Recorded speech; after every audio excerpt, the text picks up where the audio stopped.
Hi everyone! It's been about a month since I uploaded my Toon shader on Fab, so I thought it would be a nice time to create a tutorial on how to create the basic Toon shader look for people who can't afford getting the asset or are just new to Unreal. So in this video I'll be showing this demo material, which has Toon shader color banding and a way to do the outline in the material.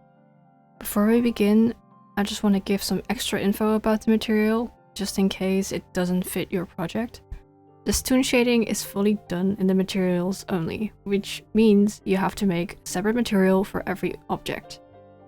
This is perfect for if you want a custom look for specific objects or characters, but if you want the whole scene to be the same Toon look, then you might prefer using a post-processed material instead. In basic terms, post-processing renders the scene first and then puts the shading on it. This can be more costly in performance since it has to render twice, but it is a faster workflow if that's what you prefer. Also, the performance impact might not be that big of a deal if your project's not meant for a mobile platform. Furthermore, the logic that's used in the materials works best with rounded objects like spheres. You can see on this cube that the outline looks funky, like it's just a straight line instead of a nice rounding. A way to help it out is by rounding flat surfaces. If you're not happy with the outlines but you are happy with the shading, you can also look into trying the inverted mesh technique. It's pretty common. It's where you duplicate the mesh, you scale it up a bit and flip the faces so you can only see like the sides of the faces, but it does mean doubling the mesh's poly count. This material, because it is unlit, doesn't receive any shadows. Like, it only receives shadows from the directional light, but it doesn't receive shadows from other objects. If it's important that you do receive shadows, you can, instead of going for unlit, go for a default lit and just put everything in base color instead. And then if you apply that, this is what it will look like. So you do get a cast shadow, but it does look weird with the Toon shading. I've tried looking up how to sample the shadow maps in the material editor, but it didn't result into anything yet. If someone does know, please comment below. For now, it means it's another drawback for this material and another plus for why you would want to go for post-processing. So yeah, it's up to you to decide what's best for your project. And don't forget that experimenting before deciding is also okay. Anyway, I have the Toon shader asset open in Unreal 5 and 4. This is the overview map, and here's all the materials that are in it. And the one I'm gonna work with is the demo material, which is also on the objects. To make a material, you right click here, you navigate to material, then you can name it, and once you double click it, this menu opens. So if you want to be quick, this is the logic behind it. Copy it if you want. I'm just gonna go from scratch again and then explain as we go. So if you start with a new material, it is on lit, but since we are using our own logic for shading, I put it on unlit, so all the other inputs that I don't use are turned off, which saves on performance. So to get color in, to get a texture in, you press T and click. And then we can also convert it to parameter. So this is the base. Let's call it color texture. Sure. I'm just getting my standard color thing again. So how does color work? Every channel, red, green, and blue, goes from 0 to 1. And if you combine all those gray values, you get this. So if you were to multiply this, click to get a multiply node. If you were to multiply this with something that is lower than 1, it will become darker. So now we have the color and the shades version. So now, how do we get the shading? We get a sunlight vector. And a vector is essentially an arrow. So imagine an arrow going towards the sun. Next we need the pixel normal, which are arrows coming out of every face of the mesh. We then put these in a dot product, which compares the arrow to the sun and the arrows on the mesh, and returns a float value depending on the directional difference between them. The arrows that are matching in direction return 1, and if it's the opposite, they will return -1, and the ones perpendicular of each other return 0. Also, a side note, if the sun is not in the right direction in your preview window, you can change it by holding L and dragging your mouse.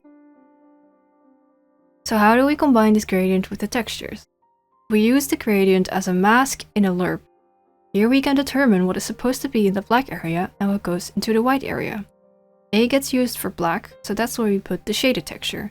And B gets used for white, which gets the normal texture. Let's put that in there. Let's stop previewing this. And there you go. Now because this area, after the dot product, is -1, it just becomes black in a lerp. By using a saturate, it clamps a value back to 0 so that it doesn't become black. If you then use a round node to round it down or up depending on the value, the decimal part, you get a nice clean edge. So what you then can do is between the saturate and round, get another multiply node. This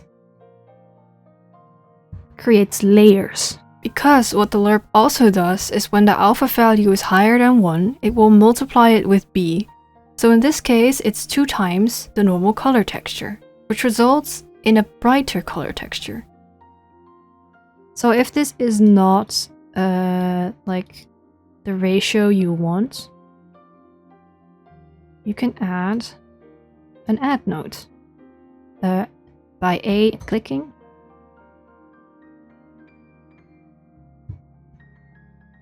So what this will do, it shifts it around. So you need to do like small values to shift it. See, it's like pushing it down. So yeah, you can add a value of this. So what you can do now is have these be parameters. So this could be shade, position.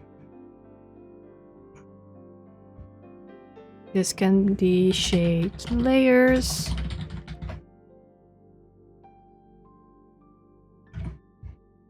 And this is the shade strength. Next is how to create the outline. For that we need the pixel normal. So again, all the arrows coming from the faces. And we need an arrow from the camera. Create a dot product from that. And now everything that is facing us, the camera, is 1. Everything that's facing away is -1. And that doesn't change from any angle. We will use that in an if node. And then I can tell you already that this is going to be the outline width. Let's give that a value of 0.2. So, this is what it looks like. And 0.2 is probably around here, right? Everything that's equal to 0.2 or lower, so that's going outwards, that direction, should be white. And white is going to be the outline. So that's this one and this one that's going to be white. White is 1. So we need a float value. Press 1, clicking will get you an easy float value.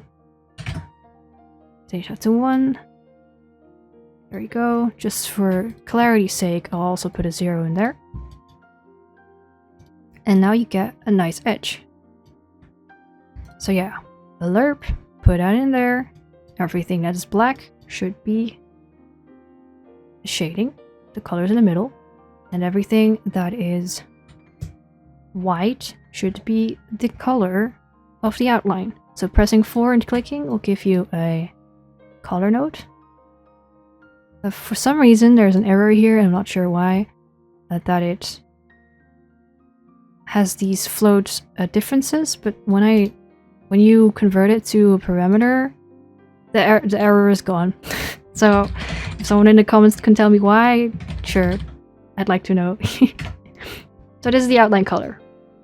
Just black, classic outline color. And we turn that off, the previewing, and there you go. So if you were to change this to 0.3, you would be able to see it as well. And it has shading. So yeah, that's it. Next, I'll give some organizing tips. You select the nodes, press C to group it again, outline. So to straighten a connection, select the nodes you want and press Q. To group parameters together, you change the name in the group slot. So let's put this in the color group. This one too. Color. Color. And this, there's only one parameter. Oh no, two parameters here. Put that in outline, group. Oops, outline. There you go. And another thing for allowing for more versatility in your materials is having switches. So static switch parameter, use texture.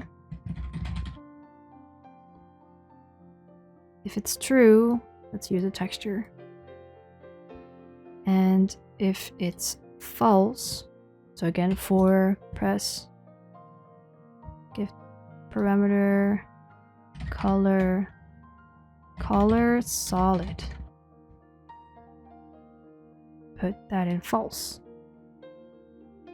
Default value is true. Color solid. I don't know. Blue. Blue's cool. There you go. So now you can also have like solid colors if you need.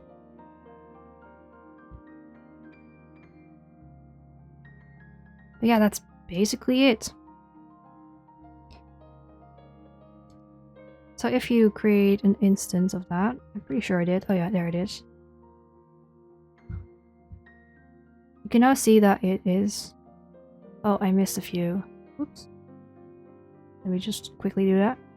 There you go. So now you can see it's pretty easy to use and change. You can also, yeah, turn off use texture so you can get the color. Yeah, there you go. So another thing I wanted to bring up is a question from the comments from the last video, is how do you use this logic in an existing material? So this guy is going to be the guy we're going to test on. So in his material, this is his material, right? Monster. Yeah, just kidding. It's pretty neat. I shouldn't bash on it. Let's create a material function. Let's call it MF Toon shading. So, what do we copy in here? This group of logic. But instead of giving it a color, we get the input node. And just replace this portion. Let's apply that, save that. Oh, and also you can choose expose to library, so you can like easily find it in here. Toon, oops, I need CMF part. Toon shading, there it is. Or if you don't like it to be in this list, you can bring in a function, material function call, and then, oh, well, I forgot about that. I have it selected, so that's why it's already showed. But wait, let me show you what it normally should look like. Function, there. See, unspecified, and then you would look it up here. Oh, sorry, no, Toon shading. There it is, yeah. Anyway, Toon shading. So we get the input of the color, put that into the base color, and we get an error. Why do we get an error? Ah, there you go. Apply, save. So, I don't know why exactly it's so wiggly, pixely, but it does work on here. I mean, yeah, only if you zoom in you get the... I think maybe because the texture is just like that of the guy itself. But yeah, you have the shading now. And you can do the same for the outline as well. Outline. Save that. Open it. Go here. Copy this. Outline. Put that in there. Get an input node again. There you go. Save. Mannequin. Okay. So I have tried this before. And it's a bit weird. Wait, I'll show you in a bit. So this material is quite complicated. So even if I were to apply this to the color, you can see the reflections being drawn over that as well, and it just looks odd. So do that for the spec as well, and the roughness. And then the clear coat. There you go, finally.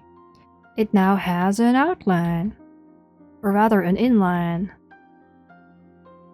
And it has shading. So the cool thing about this is that you can make an instance. And it would have the same parameters we defined in here. In these things. So every parameter you make in here in the material function carries over into the material you eventually use it on.